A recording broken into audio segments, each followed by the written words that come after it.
من الشیطان الرجیم بسم اللہ الرحمن الرحیم۔ نبی پاک صلی اللہ علیہ وسلم نے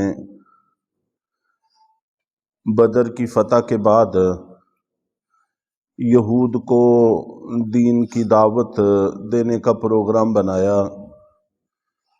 چنانچہ جب ان کو دعوت دی تو باطل کی عادت ہوتی ہے کہ وہ صحیح بات کو بھی غلط رنگ دینے کی کوشش کرتا ہے۔ چنانچہ ان کے پادریوں میں سے، سرداروں میں سے ایک شخص تھا کعب بن اشرف۔ اس نے کہا کہ آپ مکہ والوں سے فتح یاب ہو کر ہمیں دھمکی دینا چاہتے ہیں، حالانکہ نبی پاک صلی اللہ علیہ وسلم کا ایسا کوئی مقصد نہیں تھا، بلکہ ان کو دین کی دعوت دینا مقصود تھا۔ اور پھر متکبرانہ گفتگو یہودیوں نے کی کہ ہمارے قلعے ہیں، ہمارے مال ہیں، ہماری اولادیں ہیں، ہمارے افرادی قوت ہے، ہمارا یہ ہے، ہمارا وہ ہے، لیکن یہ سب کچھ اللہ کے مقابلہ میں کچھ بھی نہیں ہوتا۔ ان الذین کفروا لن تغنی عنہم اموالہم ولا اولادہم من اللہ شیئا۔ حقیقت یہ ہے کہ وہ لوگ جنہوں نے کفر اختیار کر لیا ہے، اللہ کے مقابلہ میں ان کو ان کے مال کوئی فائدہ نہیں دیں گے اور نہ ہی ان کی اولاد۔ وَأُولَئِكَ هُمْ وَقُودُ النَّارِ، اور یہی لوگ ہیں جو آگ کا ایندھن ہوں گے۔ قرآن پاک میں دوسری جگہ پر ارشاد فرمایا ہے اِنَّكُمْ وَمَا تَعْبُدُونَ مِن دُونِ اللَّهِ حَسَبُ جَہَنَّمَ، کہ تم اور تمہارے معبود یعنی شیاطین اور شیطانی طاقتیں، کفریہ طاقتیں، جن کے بل بوتے پر تم یہ سب کچھ کر رہے ہو، یہ سارے کے سارے جہنم کی لکڑیاں ہوں گے۔ لکڑیاں، ایندھن، یہ جب بھی آگ میں ڈالے جاتے ہیں تو آگ اس سے اور زیادہ بھڑکتی ہے۔ اس سے ہٹ کر کوئی بھی چیز آگ میں ڈالیں تو اس سے آگ کی تپش کم ہوتی ہے، لیکن جو چیز آگ کا ایندھن ہے اگر وہ ڈالی جائے تو آگ اور بھڑکتی ہے۔ تو ان یہود کو، عیسائیوں کو، جو یہود کے پشت پناہ ہیں، اور شیطانی جتنی بھی طاقتیں ہیں، جب ان کو اللہ تعالیٰ آگ میں ڈالیں گے تو آگ اور زیادہ بھڑکے گی، جیسے آگ میں پٹرول پھینکا جائے تو آگ بھڑکتی ہے۔ کدأب آل فرعون والذین من قبلہم، ان کی حالت فرعون اور فرعون سے پہلے لوگوں کی حالت جیسی ہے۔ کذبوا بآیاتنا، جنہوں نے ہماری آیتوں کو، نشانیوں کو جھٹلایا تھا۔ خاص طور پر یہود کو سمجھاتے ہوئے فرعون کی مثال دینا بہت بڑی حقیقت سمجھانے کی طرف اشارہ تھا کہ تم یقیناً اس سے آشنا ہو، یہ چیز تمہاری تاریخ کا حصہ ہے کہ تم پر ایک وقت گزرا تھا کہ جب تم اہل حق کہلاتے تھے اور مد مقابل بہت بڑی طاقت فرعون جو اہل باطل کہلاتی تھی، اور فرعون کو بھی اپنی طاقت پر بڑا غرور تھا، یہاں تک کہ انا ربکم الاعلی، کہ میں سب سے بڑا رب ہوں، یہ دعویٰ کرنے لگ گیا تھا۔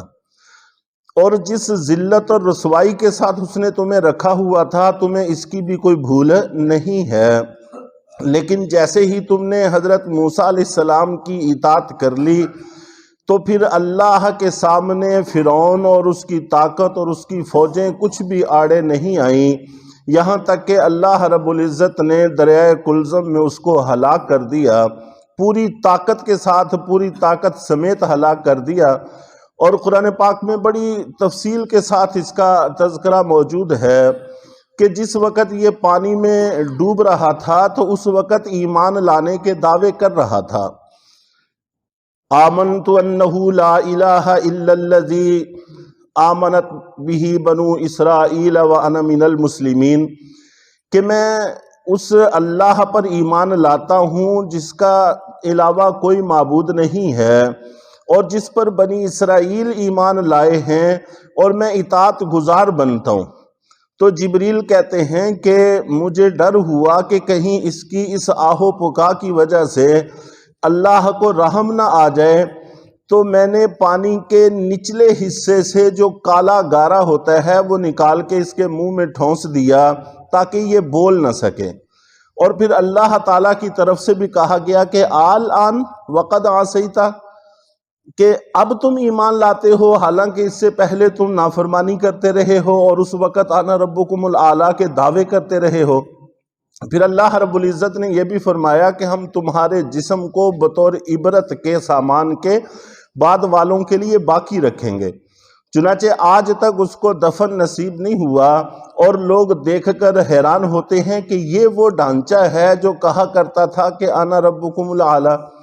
اس لیے یہ غرور اللہ کے مقابلہ میں سارا دھرا رہ جائے گا اور تم ذلیل و خوار ہوگے۔ چنانچہ چند سالوں کے اندر اللہ رب العزت نے ایسی رسوائی ان کو دکھائی کہ تاریخ کا حصہ رہی، کہ نبی پاک صلی اللہ علیہ وسلم نے ان کو مدینے سے نکالا، اور پھر خیبر فتح ہوا وہاں سے نکالا، اور پھر حضرت عمر رضی اللہ تعالی عنہ کے زمانہ میں ان کو جزیرۃ العرب سے نکال دیا گیا، اور پھر پوری دنیا میں ان کو کہیں جائے پناہ نہیں ملتی تھی، کوئی ان کو قبول کرنے کے لیے تیار نہیں تھا۔ اور پھر جب جرمن والوں نے ان کو مارا تو تب پھر انہی مسلمانوں نے کچھ اپنوں کی کہتے ہیں کہ سادگی اور کچھ بیگانوں کی پرایوں کی عیاریوں نے یہ تماشا کیا کہ ان کو یہاں پر آباد کیا، اور آج یہ مسلمانوں کو آنکھیں دکھا رہے ہیں اور مسلمانوں کے لیے پریشانی کا سبب بنے ہوئے ہیں۔ تو بہرحال مقصد یہ ہے کہ اللہ کے مقابلہ میں جب بھی کافر آئے گا، مسلمان بشرطے کہ مسلمان ہو تو پھر کوئی طاقت کافر کو نہیں بچا سکتی۔ اس لیے جہاں پر ہمیں ان کا مقابلہ کرنا ہے وہاں پر اپنے اعمال کا جائزہ لینا بھی بے حد ضروری ہے۔ تو میں نے حدیث مبارکہ کل کے درس میں ذکر کی تھی، جس میں دو حصے اللہ کے نبی صلی اللہ علیہ وسلم نے ارشاد فرمائے تھے۔ ایک وہ جو سمندروں کو چیرتے پھاڑتے اسلام کو لے کر پوری دنیا کے اندر پھیل جائیں گے، اور کفر ان کی ہیبت سے دبک جائے گا اور اپنے نکلنے کی جگہوں پر جا کر چھپ جائے گا، اور اس کے لیے کوئی جگہ قرار کی نہیں رہے گی۔ وہ بھی ہمارے ہی پہلے حصے کا اثر تھا۔ اور پھر ایک وقت آئے گا کہ جب ہم قرآن کا نام لے کر بھی غرور و فخر کے اندر مبتلا ہوں گے، تو پھر ہمارا کوئی پرسان حال نہیں ہوگا۔ تو کدأب آل فرعون والذین من قبلہم، ان کی حالت فرعون اور جو فرعون سے پہلے لوگ تھے ان کی حالت جیسی ہے۔ کذبوا بآیاتنا، جنہوں نے ہماری آیتوں کو جھٹلایا تھا۔ فأخذہم اللہ بذنوبہم، پھر اللہ تعالیٰ نے ان کے گناہوں کی وجہ سے ان کو پکڑ لیا تھا۔ واللہ شدید العقاب، اور اللہ تعالیٰ کا عذاب بڑا سخت ہے۔ قل للذین کفروا ستغلبون وتحشرون الی جہنم، اے پیغمبر آپ ان کافروں کو، یہود کو کہہ دیجئے کہ بہت جلد تم مغلوب ہو جاؤ گے، دنیا کے اندر بھی مغلوب ہوگے اور مغلوب رہو گے۔ وتحشرون الی جہنم، اور جہنم کی طرف تم کو جمع کر کے لے جایا جائے گا۔ آخرت میں بھی تمہاری ذلت اور رسوائی سب کے سامنے ہوگی، سب کو اکٹھا کیا جائے گا، اکٹھا کر کے پھر تمہیں من حیث المجموعہ جہنم میں پھینکا جائے گا۔ وبئس المہاد، اور وہ بہت برا ٹھکانہ ہے۔ تو دنیا میں بھی انجام تمہارا بدتر ہوگا اور آخرت میں بھی انجام بدتر ہوگا۔ تو بہرحال سب سے پہلے ضروری یہ ہے کہ مسلمان اپنے حالات کو اچھا کریں، اپنی اصلاح کریں، اپنے آپ کو درست کرنے کی کوشش کریں۔ کسی بھی سانپ کو، اژدہا کو اس کے پلنے سے پہلے اس کا سر کچل دیا جائے تو پھر بعد میں وہ درد سر نہیں بنتا۔ اللہ تعالی ہم سب کو عمل کی توفیق عطا فرمائے۔ الحمد